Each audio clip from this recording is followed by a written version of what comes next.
بسم الله الرحمن الرحيم. اللهم صل على محمد وعلى آل محمد وبارك وسلم.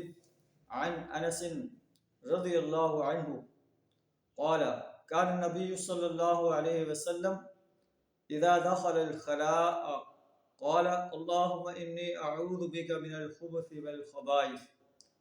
حضرت انس رضی اللہ تعالیٰ عنہ بیان کرتے ہیں کہ نبی صلی اللہ علیہ وسلم جب بیت الخلاء میں جاتے تو یہ دعا جو ہے پڑھتے، اللہم انی اعوذ بک، اے اللہ میں تیری پناہ چاہتا ہوں، من الخبث والخبائث، ناپاک چیزوں سے اور ناپاکیوں سے تیری پناہ چاہتا ہوں۔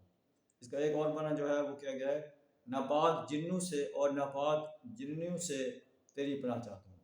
اللہ سے تعالیٰ ہمیں بھی ایسے ہی بیت الخلاء میں جو ہے جانے سے پہلے دعا کرنی چاہیے۔ وآخر دعوانا الحمد للہ رب العالمین۔